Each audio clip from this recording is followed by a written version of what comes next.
sedekah subuh. Sedekah subuh, kenapa saya berkata sedekah subuh? Bukan berarti tidak boleh sedekah di waktu yang lain. Semua sedekah boleh di setiap waktu dan setiap saat, hari Jumat maupun selain hari Jumat. Tapi sedekah subuh itu termasuk sedekah yang terbaik. Kenapa? Bukan kata saya, tapi kata Rasulullah sallallahu alaihi wasallam. Setiap waktu subuh Allah turunkan malaikat, tugasnya mendoakan orang yang bersedekah subuh hari. Allahumma a'ti munfiqan khalafa. Ya Allah, ganti yang lebih baik bagi orang yang infak di subuh hari. Ibu-ibu lagi halangan tidak salat, sebelum beraktivitas isi sedekah subuh. Anda tidak usah susah-susah mencari anak yatim dan orang miskin di subuh hari. Mulai hari ini masing-masing bikin kotak amal atau botol atau kaleng, simpan di rumah. Setiap habis salat subuh sebelum beraktivitas isi sedekahnya. Apalagi kalau sedekah itu disertai doa. Begitu anda sedekah, sebutkan hajatmu. Ya Allah, dengan berkah sedekah ini, ya Allah, saya ingin nikah. Mudahkan jodoh. Nikah lagi juga boleh doa, tidak apa-apa. Ada yang sedang melamar kerjaan, anda isi, wallahi dahsyat, amalan ini wallahi dahsyat, manfaatnya banyak untuk menyembuh penyakit, menabulkan hajat, memudahkan urusan, dan tidak pernah saya sampaikan amalan ini, semua alhamdulillah berhasil mendapatkan hajatnya. Begitu anda isi, doa, ya Allah, dengan berkah sedekah ini mudahkan lamaran kerjaan saya. Ya Allah, dengan berkah sedekah ini mohon titipkan pahalanya untuk kedua orang tua saya. Kalau ada yang merasa dirinya suka marah, suka emosi, ya Allah, dengan berkah sedekah ini tenangkan hati dan jiwa saya agar tidak emosi lagi. Ya Allah, dengan berkah sedekah ini karuniai kepada aku anak penghafal Al-Quran. Bu, jemaah sekalian, saya berkeluarga 12 bersaudara, timnas. Dan kami memang sudah disusun satu lusin. 12 ini mempersiapkan kalau timnas kita belum mampu membawa juara, insyaAllah kami sekeluarga siap mengganti timnas. Alhamdulillah, dari saudara saya 12 ini 10 penghafal Al-Quran. Tapi orang tua saya awam. Percaya enggak? Orang tua saya bukan ulama, bukan kiai, bukan ustaz.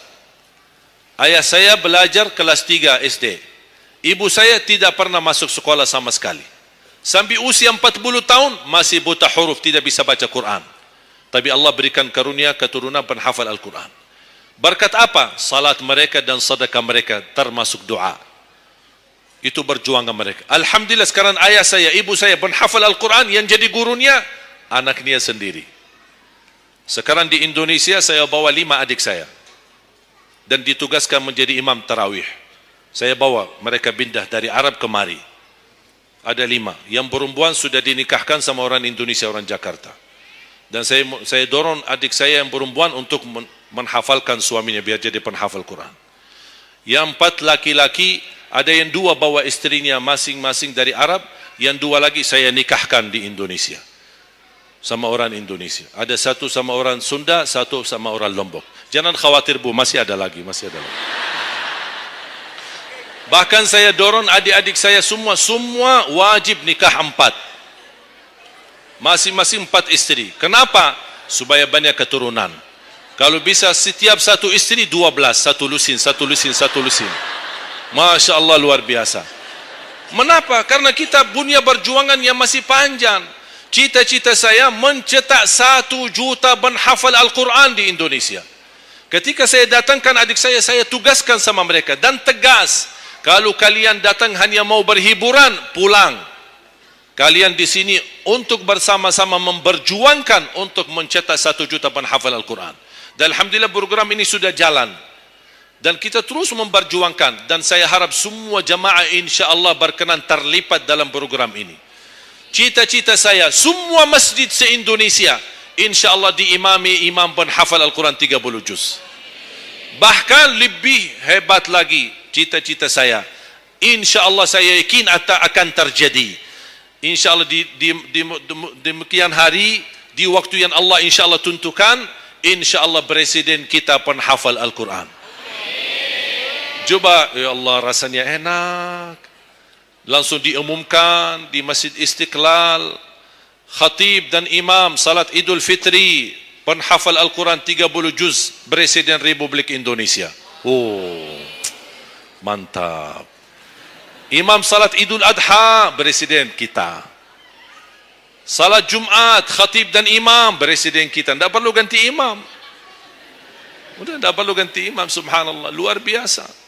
Coba, saya kagumi ketika membaca dan melihat YouTube-nya Presiden Erdogan, Turki. Walaupun beliau bukan penghafal Al-Quran, tapi murattal bacaannya beliau, Masya Allah. Mana ada sekarang presiden di dunia Islam sebagaimana bacaannya yang benar. Ini sudah saatnya, tapi bukan sekarang ya, nanti maksud saya, sabar dulu. Nanti jadi kacau nanti, semua, sabar dulu. InsyaAllah ada waktunya, InsyaAllah. Mulai dari sekarang kita ayo bersama-sama mempersiapkan untuk kalau anda gagal menjadi penghafal Al-Quran, jangan gagal anakmu, cucumu, generasi yang ini semua. Kita melihat, saya bangga. Kenapa saya semangat untuk mencetak 1 juta penghafal Al-Quran? Itu berkatnya acara Hafiz Indonesia.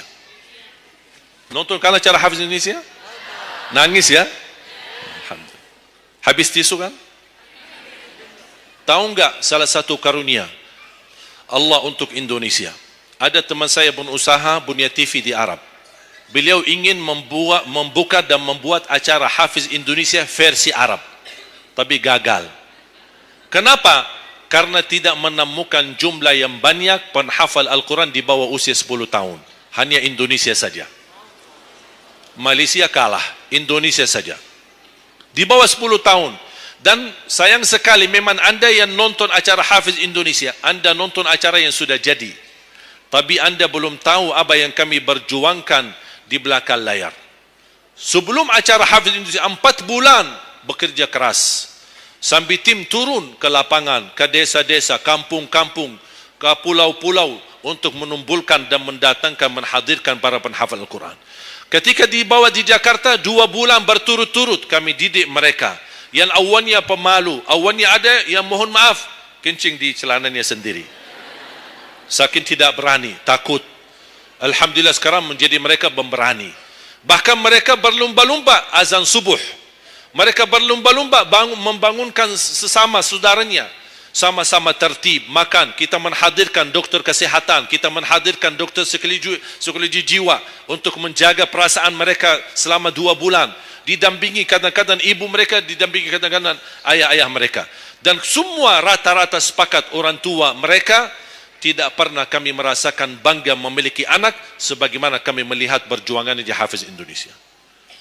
Dan alhamdulillah begitu selesai acara Hafiz Indonesia, kami tidak tinggalkan mereka. Kami terus kawal, kami terus pimpin. Dan alhamdulillah mereka di kampung masing-masing sudah membangun rumah tahfiz. Ada yang membangun pesantren untuk mencetak dan melahirkan jumlah yang banyak penghafal Al-Quran. Dan ini perjuangan luar biasa. Tidak mudah. Berapa biaya yang dikeluarkan. Dan mohon maaf, belum ada sponsor yang bisa mensponsori kita dan membayar full untuk kita. Kita terus bekerja keras. Dan alhamdulillah masih Allah hantarkan kepada kita orang yang dermawan, orang yang baik, yang berduli dengan dan mencintai Al-Quran. Allah anugerahkan. Wallahi menurut saya, saat ini, zaman ini, sedekah yang terbaik dan yang termulia, semua apapun yang terkait dengan Al-Quran, itulah yang termulia. Makanya boleh anda ketika anda bersedekah, jangan lupa disertai doa. Di antaranya anugerahkan ya Allah Indonesia menjadi negara Al-Quran. Tapi tolong fokus. Kalau anda isi sedekahnya, tolong disesuaikan. Jangan isi sedekahnya koin, teng, tapi doanya sampai terbit matahari. Tidak ada malunya. Kata Allah, koin-koin aja sedekahnya, doanya dah habis-habis. Hajatnya panjang, lebar. Malu kita. Bukan Allah tidak bisa. Allah maha bisa menabulkan hajat. Tapi kita malu sama Allah. Kok cuma bikin teng, ya Allah, ya Allah, ya Allah, panjang. Fokus. Kalau usulan saya, 1 sedekah, 1 hajat. 1 sedekah, 1 hajat. Dan insya Allah akan anda melihat manfaatnya.